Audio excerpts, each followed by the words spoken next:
السلام علیکم ورحمۃ اللہ وبرکاتہ۔ الحمدللہ الذی قفا والصلاة والسلام علی رسولہ المصطفیٰ، اما بعد۔ قال اللہ تبارک و تعالی واقم الصلاۃ۔ جناب صدر، مہمان خصوصی، استاذ مکرم اور عزیز ساتھیوں، آج کے اس جلسے میں میری تقریر کا عنوان ہے نماز۔ سامعین کرام، اللہ تعالیٰ نے ہماری اور قیامت تک آنے والے تمام انسانوں کی کامیابی دین میں رکھی ہے، اور دین کہتے ہیں اللہ کے احکام، حضور صلی اللہ علیہ وسلم کے طریقے پر زندگی گزارنے کو۔ اللہ تعالیٰ کے بہت سارے احکام ہیں جن کو پورا کرنا ہر ایمان والے کے لیے ضروری ہے۔ ان تمام احکام میں سب سے بڑا حکم نماز ہے۔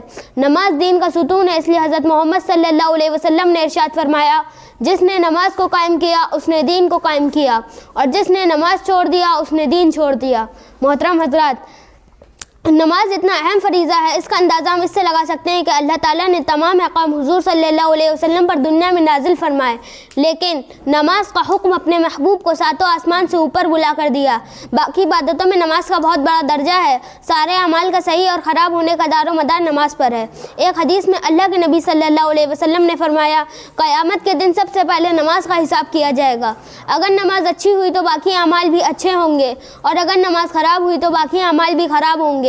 محترم حضرات، نماز اتنا اہم فریضہ ہے، اس کا اندازہ ہم اس سے لگا سکتے ہیں کہ اللہ تعالیٰ نے تمام احکام حضور صلی اللہ علیہ وسلم پر دنیا میں نازل فرمائے، لیکن نماز کا حکم اپنے محبوب کو ساتوں آسمان سے اوپر بلا کر دیا۔ باقی عبادتوں میں نماز کا بہت بڑا درجہ ہے۔ سارے اعمال کے صحیح اور خراب ہونے کا دار و مدار نماز پر ہے۔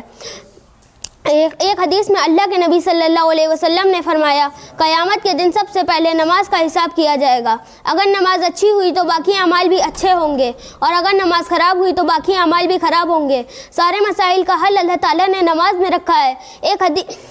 سارے مسائل کا حل اللہ تعالیٰ نے نماز میں رکھا ہے۔ صحابہ رضی اللہ تعالیٰ عنہ نے نماز کے ذریعے بڑے بڑے مسائل حل کروائے ہیں۔ نمازی اللہ سے راز و نیاز کرتا ہے، نمازی اللہ سے سرگوشی کرتا ہے۔ نماز کی حالت میں بندہ اللہ تعالیٰ سے سب سے زیادہ قریب ہوتا ہے۔ افسوس کہ آج ہماری نماز سے مسئلے حل نہیں ہوتے، اس لیے ہم نماز کو سیکھتے نہیں۔ نماز سیکھنے کی چیز ہے۔ حضرت ابو جہل رضی اللہ تعالیٰ عنہ فرماتے ہیں کہ رسول اللہ صلی اللہ علیہ وسلم نے فرمایا، حضرت صحابہ رضی اللہ تعالیٰ عنہ بڑے بڑے مسائل حل کروائے ہیں۔ اللہ تعالیٰ ہم سب کو نماز کی حقیقت نصیب فرمائے اور نماز کو جاندار بنانے کی توفیق عطا فرمائے، آمین۔ آخر میں اس شعر کے ساتھ رخصت چاہوں گا۔ ایک ہی صف میں کھڑے ہو گئے محمود و ایاز، ایک ہی صف میں کھڑے ہو گئے محمود و ایاز، نہ کوئی بندہ رہا نہ کوئی بندے نواز، وآخر دعوانا الحمدللہ رب العالمین۔